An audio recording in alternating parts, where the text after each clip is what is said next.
так люди передвигаются по Амазонке на обычных каноэ, но уже с мотором. Это пипец. Ну что сказать.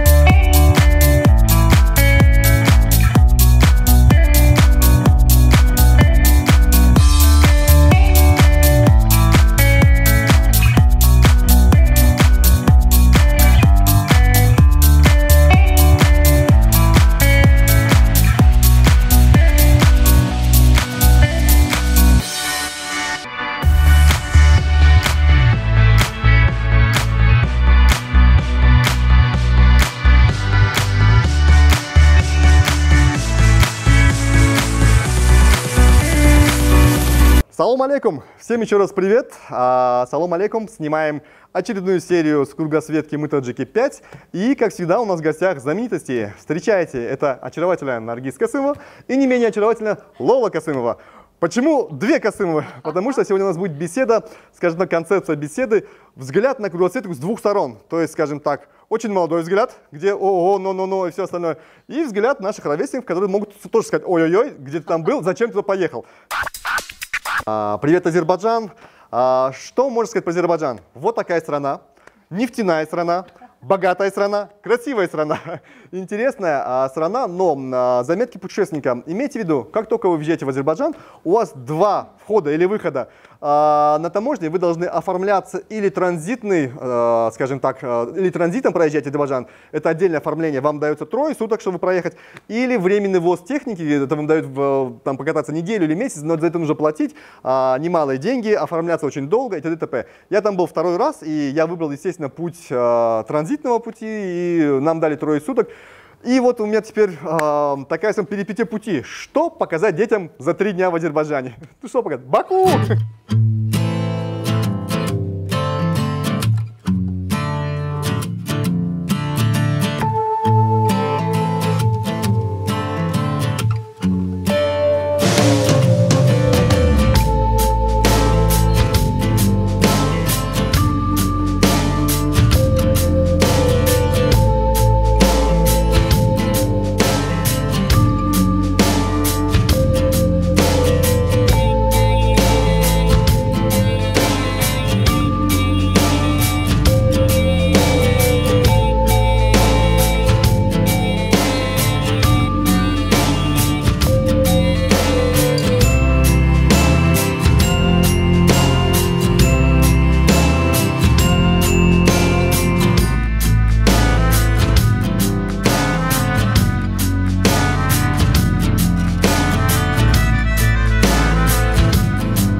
Что такое старый город? Это небольшой городок внутри столицы, окруженный небоскребами, в котором азербайджанцы сохранили дух старого Баку, бакинцы сохранили. Все улицы мощеные, мостовые. Именно там снимался фильм «Бриллиантовая рука». Именно там он снимался, и именно туда я и повел детей. Есть там момент, где, я не знаю, многие мои зрители, наверное, уже возраст не тот, и они, возможно, не смотрели фильм. Но тот, кто видел, вы вспомните момент, когда, черт побери, когда падал Миронов и ломал себе ногу. Вот этот момент, он до сих пор сохранен, он до сих пор есть. Там есть это окошко, этот стульчик. И есть очередь из туристов, которые хотят сфотографироваться именно вот в этом моменте, и банан даже лежит. Естественно, мы пошли туда, мы сфоткались, мы погуляли, мы покушали там эту старую красивую еду. До ночи провели время в этом старом городе, и потом уже только пошли гулять по центру. Центр, он особо. Город, не секрет, нефтяной, То есть по Каспию очень много нефтяных вышек, и там добывается нефть. Ну, это нормально, это, скажем так, ресурс Азербайджана. Один из ресурсов важных — это, естественно, нефть. Не зря издревле говорят, есть такая легенда, что Азербайджан — это страна огней. То есть в свое время давным-давным, много-много лет назад, как правильно сказать, было очень много месторождений газа, и этот газ выходил наружу и загорался. Не было объяснения, поэтому вот это название «Страна огней», оно пришло до сих пор. Сейчас там есть объяснение. Ну и за городом там есть небольшое место, которое называется Янардак, и там есть, да, вот природный газ, на фоне которого фоткаются очень много туристов. Такой же газ как раз-таки есть в Туркменистане. И вот этот огонь, он не гаснет? Он не гаснет ни зимой, ни весной, никогда не гаснет, он просто светит. Да, про Туркменистан я слышал, это место называется Дарваза, если не ошибаюсь, а вот про Азербайджан нет. Вот век живи, век учись. Проехал весь мир, об этом не знал. Вот. Поколение Next, они молодцы. Далеко от города. Что еще интересного в плане культуры или, может быть, кухни азербайджанской, что так зацепило? Чем можно привлечь, допустим, да, аудиторию, сказать, обязательно побывайте? Для меня Азербайджан, скажем, ну, особой кухня там разнообразная, скажем, но именно для меня, мой опыт, для меня это разнообразие, контраст, скажем так, нового, современного и вот этого старого в одном месте, вот он впечатлил и меня, и детей, и всех. То есть видишь, гуляешь по городу, небоскребы, стеклянные огромные небоскребы. Визитка Баку — это небоскреб, пламенная башня. Он сделан в виде пламени или в виде цветка, он каждый по-разному увидит. Это великолепное зрелище, это класс. И тут же ты видишь старый город, в котором сохранились маленькие здания, кирпичные домики, мостовые, мощенные дорожки. То есть это великолепно, это интересно. Очень много музеев, кстати, да, музей ковров был, да? Да. Музей современного искусства, там был музей ковров, да, ты правильно. Остальные многие забыла, но вот очень много такого. На самом деле Баку компактный город, но очень интересно, да? Как раз таки, да, он компактный, он простягается не более чем 10 километров, там до аэропорта можно заехать за 7 километров, что ли, за 20 минут. То есть он компактный, но при этом он может совместить в себе такие небоскребы и Череш-Шахер, который называется старый город. Да, старый город, и Череш-Шахер. Не знаю, очень классно, очень Путешествуйте обязательно и побывайте в Баку. Как водитель могу отметить великолепные дороги. В Азербайджане это дороги уже европейского стандарта, покрытие такое разноцветное, с красными дорожками, с желтыми, с белым. Это было путешествие по Азербайджану. Вот. Жалко, что не транзитно, но всего лишь 3 суток, очень жалко, но такова жизнь, поэтому Азербайджан остался в сердце как дорогая страна, скажем так. И дальше путь лежал уже в Грузию. Грузия, привет!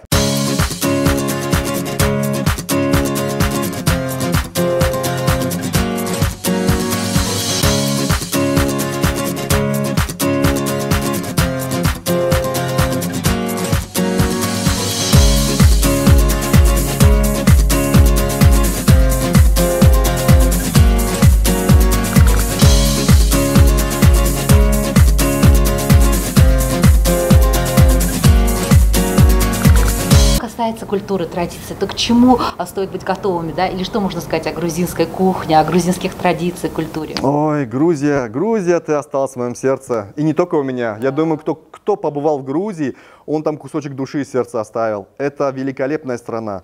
Это очень интересная, горная страна, с своим особым колоритом, с особой кухней, с особым менталитетом. То есть страна, в которой хочется возвращаться еще и еще. Я еще не видел человека, который бы сказал что-то плохое о Грузии.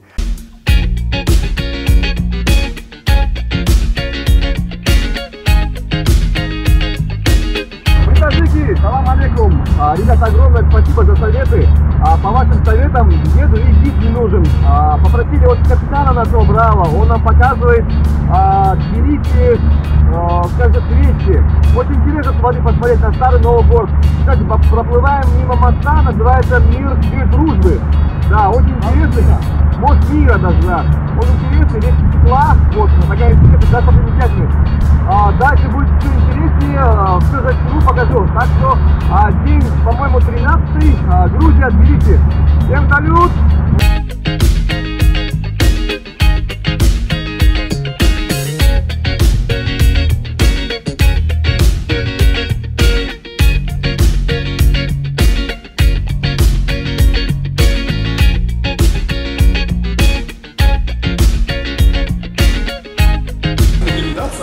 Ездим по всем этим правильным точкам, естественно, тот самый трамвайчик, который идет если я не Циндапарк, да? Называется? Да. Вот такой подъем крутейший. И очень медленно он едет. Так что попробуем сейчас на себе. Погнали.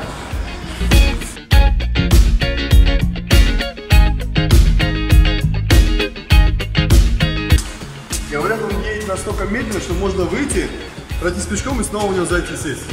Чудеса.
Конечно, Тбилиси вот такой город, но времени мало, время поджимает.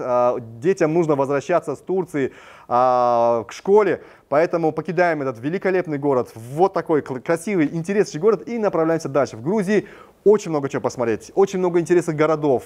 Между городами очень много маленьких деревенек, в котором очень вкусно готовят и находятся достопримечательности вот такие. Например, проезжаешь из города в город, что ты видишь? Ты видишь эти башни, военные башни. Такие же я видел, в принципе, в Дагестане, в Чечне, но в Грузии они какие-то другие, они особенно, они более высокие. Возле каждой башни есть старые замки, то есть заходишь в замки, обязательно возле этого замка есть какой-то центр туристический, заходишь, там гиды тебе проводят какие-то экскурсии, обязательно там есть маленький базарчик, в котором здесь можно вкусно поесть, есть сувенирные лавки, что-то купить. То есть путешествие по Грузии, оно нон-стопом идет, не останавливается ни между городами, ни между деревеньками, ни между горами.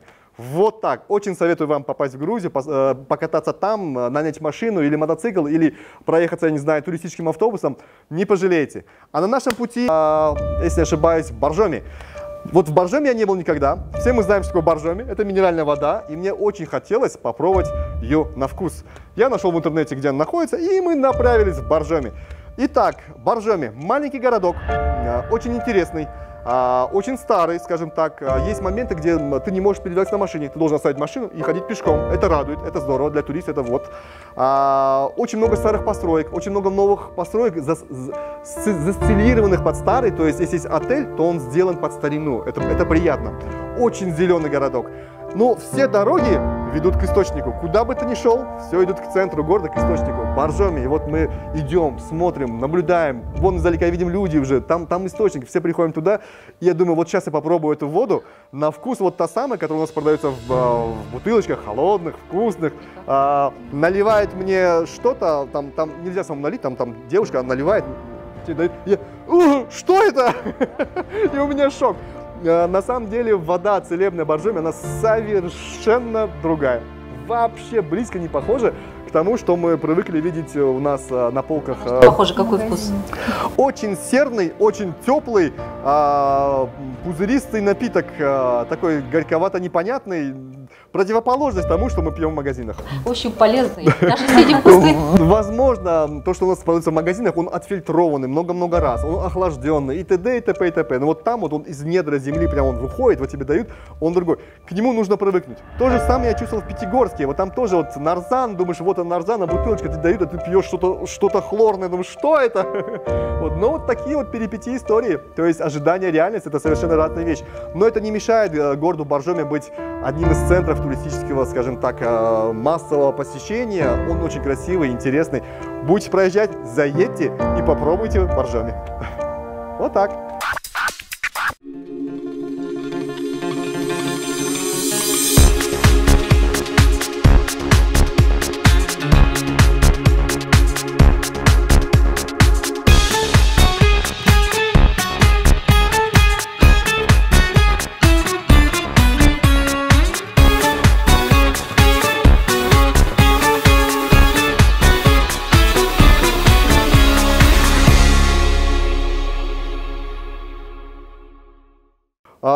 дальше по пути у нас был очень интересный город, скажем так. Я там уже тоже был, и мне было интересно показать историю детям.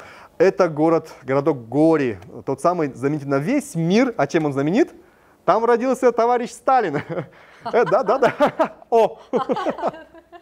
Вот так. Там есть огромный музей. Ну, для этого музея туда едут. На самом деле там, скажем так, природных или исторических достопримечательностей нет, но музей Сталина, он заслуживает своего особого внимания. Я пошел туда с детьми, мы провели хорошую экскурсию, такую дневную экскурсию. Есть там именно домик, где родился Сталин, где он жил, его кабинет, его трубки, его все мундиры, фотоотчет его жизни, его молодости. Кто увлекается историей, кому интересно, скажем так, становление Советского Союза, скажем так, кому интересно узнать правду о Сталине, не то, что нам говорят сквозь года, а именно правду, а там, скажем так, он предоставлен как национальный герой, как человек мужественный, волевой, который, возможно, своей волей и своей жестокостью вытащил в свое время Советский Союз из той бездны, в которой он был. Но это мое мнение, у каждого человека свое мнение, поэтому заезжайте в Гори, смотрите музей, разговаривайте с людьми местными, и вы поймете, что такое Сталин. Вот так. Пару слов сказать об очень красивом городе Грузии. Если вы забьете в интернете самый красивый город Грузии, выйдет городок под названием Сигнахи. Не Тбилиси, не Батуми, Сигнахи. Это маленький-маленький городок. Я о нем слышал, и я направил колеса своего автомобиля туда.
Я не пожалел, я там был впервые, то есть за 2 путешествия по Грузии я там был впервые. Я вам попробую объяснить, что такое Сигнахи, и попробую показать, что это такое. Это маленький городок, находится на вершине горы. Прям въезжаешь в него, дальше ехать нельзя, оставляешь машину, ходишь только пешком по мостовым улочкам. Везде маленькие двухэтажные, трехэтажные домики друг на друга. Это напомнило мне чем-то фавелы в Бразилии, они друг на друга находятся. То есть сосед, чтобы пойти в тот дом, ты должен пройти через домик соседа, через 2-3 домика соседа и попасть к себе домой. Вот именно вот так, представляете? И вот в этой маленькой атмосфере старины живут люди, и они ничего не меняют. У них нет небоскребов, у них нет крутых гостиниц. Там все в старину, старые хомстеи, старые гостишки, скажем так, и поколение довольно старое, вот, что придает свой особый шарм.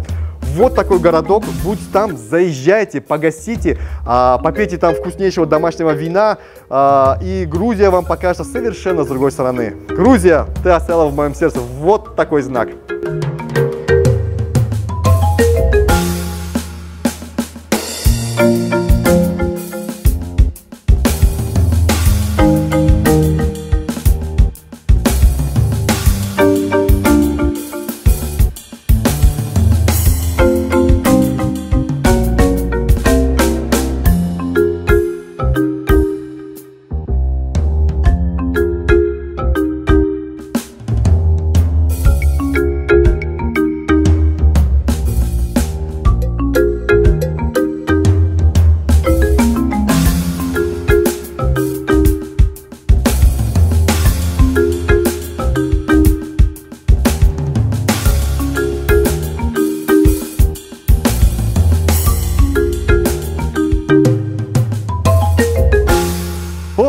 это отдельная песня. Как поют грузины, это отдельная песня. Этот феномен у нас есть только в Грузии, где поют только мужчины и поют разными тембрами голосов. Это интересно. Когда видишь по телевизору, это, ну да, интересно, это история, это прикольно. Но когда чувствуешь вживую, когда начинается...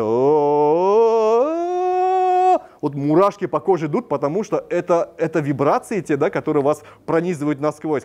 Дети у меня сидели, вот так выпали, телефон отложили в сторону, и все. И вот такими глазами смотрели, пока концерт закончится. Вот. Второе. После концерта начинаются грузинские танцы. Это вообще море эмоций, сабли, кинжалы, там, не знаю, столько прям... Ух! А женщины, они плывут. То есть элемент танцев у женщин, это ты не видишь, как передвигаются они ногами. Они плывут, как лебеди. Это очень плавные движения у женщин. А мужики вокруг них пляшут, саблями бьются, ах, на колени там па всякие. То есть Грузия вас удивит, ребята. Езжайте в Грузию, вы не пожалеете ни на секунду. Вы знаете, когда я в Грузии тоже увидела вот эти вот танцы, песни, да, я поняла, что на самом деле это должно быть, это так красиво. Теперь я понимаю, когда к нам в Таджикистан приезжают, да, гости, и когда хотят видеть наши танцы, наши песни, когда получают потрясающее удовольствие, я поняла, что это так круто, это наша гордость, да, так же, как и гордость Грузии. Вот скажите, были какие-то моменты, которые вас вот удивили в этой культуре, может быть, гостеприимство? Хотя они, мне кажется, в гостеприимстве и нам не уступают, да, вот таджикистанцам. Но вот что именно еще вас могло зацепить? Ой, я не знаю, ну, наверное, одна из самых гостеприимных стран. После Таджикистана и Узбекистана я бы отметил Грузию.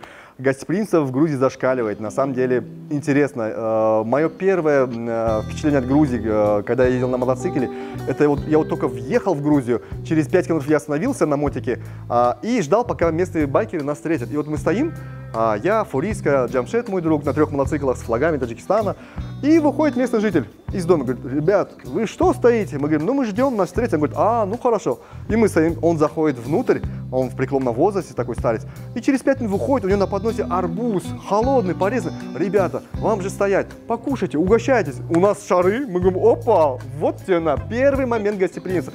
И так было всегда. Помню, когда мы на мотиках ехали дальше, мы остановились в палатках, ближайшие жители с местных деревень приходили к нам: ребята, покушайте еду, приносили нам еду, пойдемте к нам, приглашали нас к себе, мы оставались у них дома, нас угощали едой.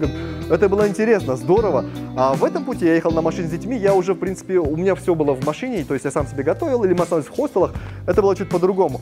А здесь мы попадали в ресторанчики, мы попадали, скажем так, в маленькие деревенчики, и с соседних столов грузины, которые там же обедали или ужинали, они обращались к нам, видят, что мы нестандартной грузинской внешности, говорят: ребят, вы откуда? Мы говорим: ну вот мы, таджики, едем вокруг земного шара. Да ты что?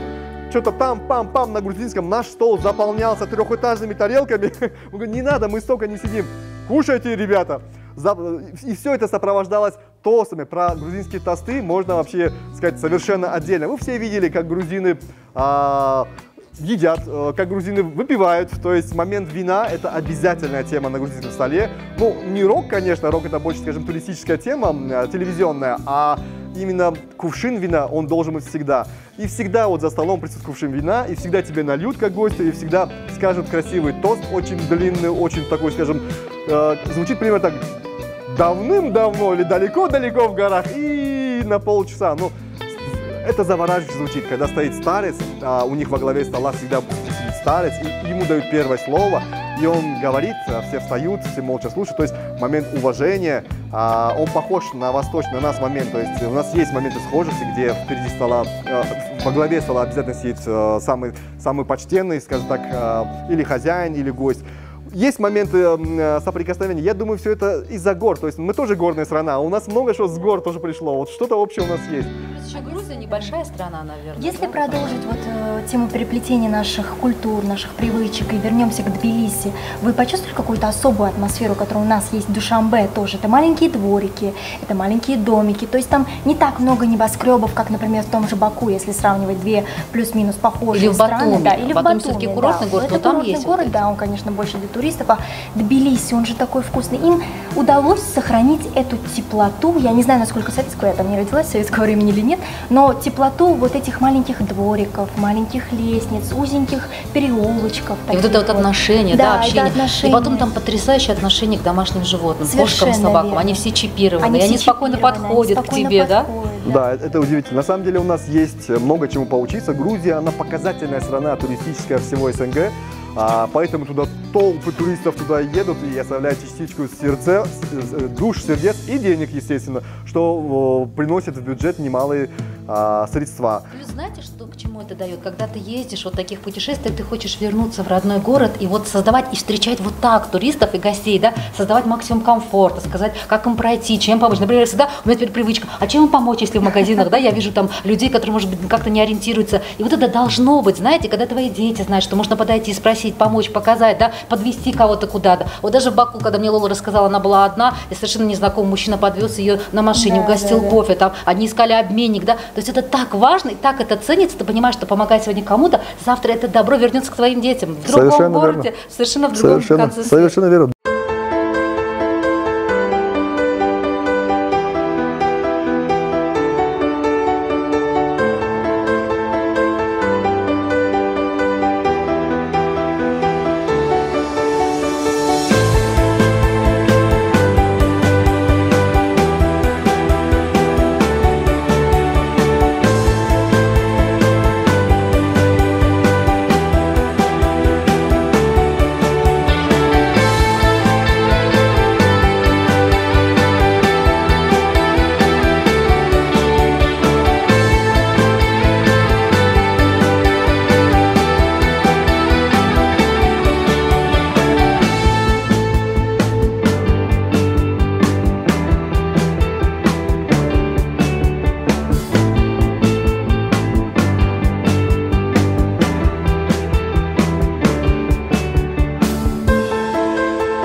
Граница. Проезжаешь через Батуми, совершенно через полчаса по красивейшей дороге возле моря у тебя попадает граница. Самая красивая граница в моем пути. Это граница между Грузией и Турцией.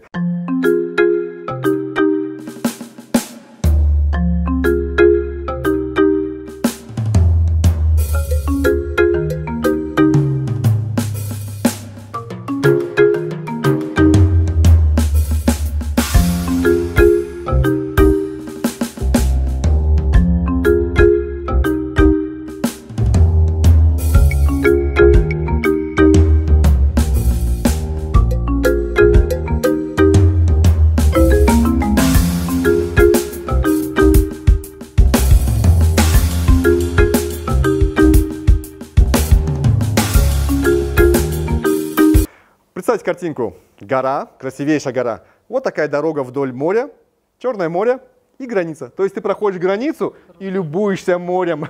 И она, граница, естественно, такая же простая. Все сделано для туриста, то есть проходишь ее за минут за 15. Все очень просто. Виза не нужна. Фу, прошел, проехал, печать поставил, и ты в Турции. Вроде бы совершенно одна и та же гора, одна и та же дорога, одно же море, но запахи другие, люди другие, культура другая. Вот этот момент границы, он свое дело делает. И да здравствует Турция! Мы въезжаем в Турцию и направляемся в Стамбул. Для чего? К нам прилетает наша мама, то есть мы уже месяц в пути, да, мы такие уже заядлые путешественники с детьми. Мы соскучились по маме, мама прилетает в Стамбул, и нам нужно в течение 3 дней попасть до Стамбула.